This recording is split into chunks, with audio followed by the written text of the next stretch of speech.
Le pivot de cette charmante équipe de Wydad de Boufalik, une équipe qui est en pleine crise. Alors, qu'est-ce qui se passe réellement au niveau de Wydad de Boufalik? Et voilà, c'est la question qui tous les Boufaïkois, tous les gens qui habitent à Boufalik posent cette question. Pourquoi à Boufalik? Pourquoi en Algérie? Pourquoi spécialement à cette école de Boufalik qui est connue partout, même en Algérie ou bien en Afrique? Voilà, cette crise, ça fait deux ans, 14 mois exactement. Il faut rappeler que vous êtes issu de l'école de Boufalik. Exactement. Ça fait 14 mois qu'on n'a rien reçu, qu'on joue, qu'on s'entraîne dans des conditions vraiment pas des conditions qu'il faut, par exemple. Nordin Hani a été présent la saison dernière lors du duel face à Constantine. Il avait rencontré le président d'APC. Il avait promis que les choses vont bouger. Moi également, il y a de cela 2 mois et finalement, rien n'a bougé. Toujours des promesses. Même le président de l'APC est venu, il nous a parlé plusieurs fois. Il nous a donné déjà des promesses. Il va régler la situation du club. Il a dit que même il va régler la salle. Ça fait maintenant 1 mois presque qu'on s'entraîne ailleurs. On s'entraîne à Bogara. On fait 7 heures. On débarre à 14 heures et on revient à 19 heures chaque jour pour juste un entraînement. C'est comme si on joue à Bogara. Ça, ce sont des conditions qui nous mènent à cette situation de... D'où les résultats du voilà, début les de résultats saison. qui influent sur le résultat. Voilà, qui influent. Et on ne sait pas encore, monsieur le président Benjabou, je ne sais pas, chaque jour, il part à la Wilaya ou bien à l'APC à chaque fois. Mais jusqu'à maintenant, il n'y a rien de nouveau. Rien de concret. Voilà, rien de concret. Toujours des promesses. On va régler la situation d'ici 1 semaine, 2 semaines, 3 semaines. Mais jusqu'à maintenant, on n'a rien reçu. Nordin Hani, on n'en fait que parler depuis plusieurs saisons. Finalement, l'acte n'est pas joint à la parole.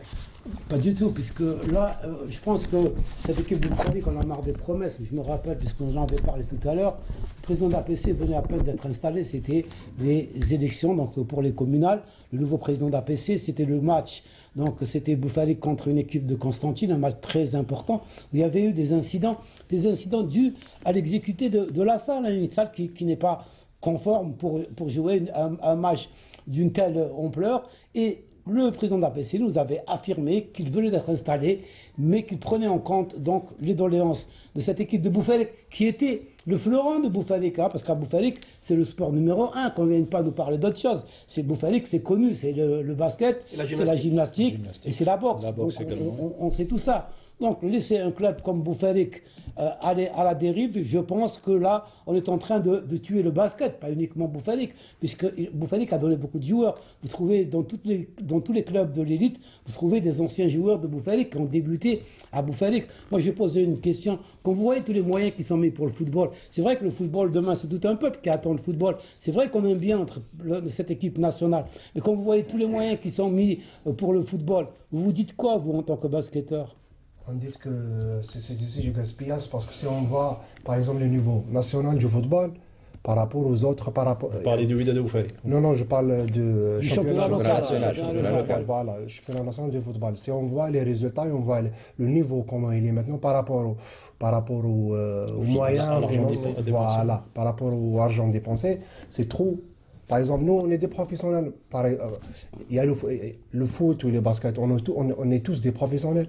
Mais quand on voit l'argent dépensé par le foot... C'est-à-dire vous demandez à ce qu'il y ait un petit peu un équilibre. Voilà, au moins 10% par rapport au foot. Voilà, parce que Boufalik, déjà, c'est une école connue depuis X temps. On a des titres et on a ramené beaucoup de choses au club. Il y a l'équipe nationale aussi. À l'époque, il y avait minimum 5 joueurs avec l'équipe nationale.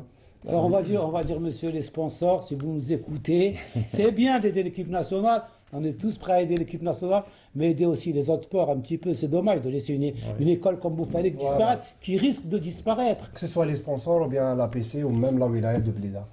Voilà, donc on va revenir sur la situation du basket à Boufalik. En attendant, autre chose qui fait l'actualité, c'est la participation algérienne au tournoi qualificatif au mondial de volleyball. L'équipe nationale qui est partie aujourd'hui à 14 h vers Rades pour la participation à ce tournoi. Effectivement, l'équipe nationale, après sa participation en Coupe d'Afrique, on attendait de meilleurs résultats. D'ailleurs, les techniciens se sont posé la question, pourquoi les Algériens arrivent-ils à réaliser 2 sets